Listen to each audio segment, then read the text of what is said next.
네, 여러분 안녕하세요. 마음지킴이 마지랩의 김은영입니다. 용서, 참 어려운 주제인데 많은 분들이 고통 속에 살고 있는 주제라서 한번 이야기해 보려고 합니다. 제가 뭐 신학적인 도덕적인 입장이 아니고 심리정서적인, 이제 특히 기독교 상담적인 입장에서 좀 말씀을 드려볼게요. 용서는 해야 된다, 뭐 굳이 하지 않아도 된다, 이런 차원 얘기는 아닐 것 같고요. 또 학자들이 말하는 용서의 단계, 뭐 용서의 과정, 이런 것들을 이야기하는 것도 아닐 것 같아요. 용서와 관련된 몇 가지 정보를 좀 나누어 보겠습니다. 우선 용서를 시작하기 위해서는 그 일로, 또 그 상황, 그 사건으로, 그 사람으로 내가 얼마나 힘들었는지를 구체적으로 이해하고 충분히 인식하는 과정이 필요하죠.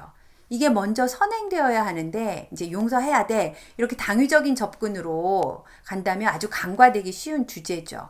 많은 분들이 내가 저번에 용서했는데, 뭐 10년 전에도 용서했는데 또 떠올라서 너무 괴로워요, 이렇게 이야기하시는 이유가 내가 경험했던 피해에 대해서 충분히 인식하지 않고 이제 섣부르게 좀 용서했을 경우에 이런 현상들이 좀 일어나는 것 같아요.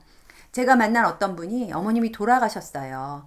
돌아가시게 한 사람에 대해서 이제 용서를 해야 돼 라고 할 때 우리 엄마, 우리 가족에게 고통을 주었던 상황 충분히 인식하고, 또 내가 지금 20살인데 앞으로 엄마의 부재로 인해서 겪어야 할 그런 피해들이 있잖아요. 대학 졸업식 때도 안 계실 거고, 결혼식 때, 또 아이 출산할 때도 우리 엄마가 없을 거야. 그게 얼마나 피해예요. 얼마나 고통스러워요. 이런 것들을 인식하는 게 이제 선행 조건이 될 수 있을 것 같습니다.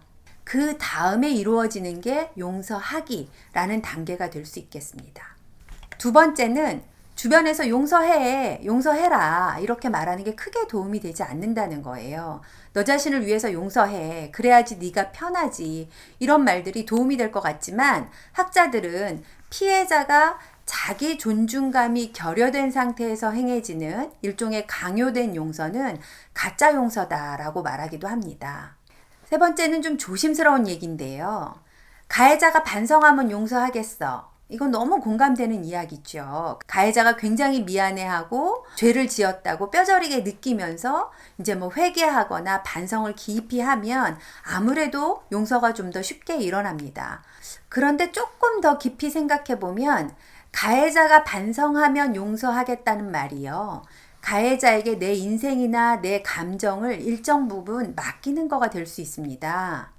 이 연결되는 이야기인데요. 가해자가 한 행동이나 한 말이 내 안에서 계속 벌어지면 얼마나 괴롭고 고통스럽죠. 그런데 엄격하게 보자면 가해자가 한 말이 나를 규정하는 것도 아니고 나에게 한 행동이 나라는 존재를 대변하는 것도 아니잖아요. 즉 나에게 벌어진 일이나 내 자신이 들은 말이 나라는 사람을 대변하는 건 아닐 거라는 거. 그래서 가해자에게 집중하는 게 아니라, 가해자가 한 말, 가해자가 한 행동에 집중하는 게 아니라, 가해자가 반성하고 있나? 이런 거에 집중하는 게 아니라 나한테, 내 미래, 내 상황, 나라는 사람이 앞으로 나아갈 바, 이런 것들에게 조금 더 집중하는 게 좋지 않을까? 성경 인물 중에 요셉이라는 사람이 있어요. 형들이 자신을 팔아 넘겨가지고 온갖 고생을 한 사람인데, 요셉은 형들이 나를 팔아먹었어, 어떻게 그럴 수가 있지? 이렇게 그 형들이 한 행동에 집중한 것 같지는 않습니다. 하나님이 어떤 계획이 있어서 이런 일들을 했나 봐. 하나님의 맥락에 오히려 집중을 했고, 나라는 사람이 앞으로 어떻게 살아야 되지에 온갖 에너지를 좀 썼던 것 같아요. 이게 물론 쉬운 일은 아닙니다. 마지막으로 시간이라는 변인이 용서에는 굉장히 중요합니다. 뭐 당장 용서해야 된다는 거는 정말 말도 안 되는 이야기인 것 같습니다.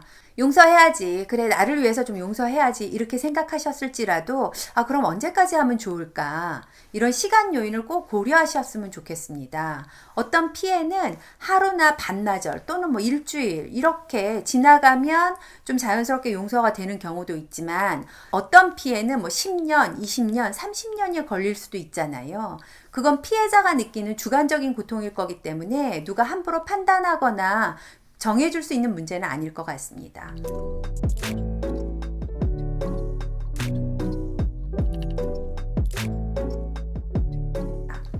제가 이렇게 말씀드리는 거가 여러분이 겪었을 고통스러운 경험을 축소시키는 것처럼 여겨지지 않았으면 좋겠고요. 용서에 대한 단순한 정보들을 좀 나누었다라고 이해해 주시면 좋을 것 같습니다. 오늘도 마음과 생각을 지켜서 평안하시길 바랍니다. 감사합니다.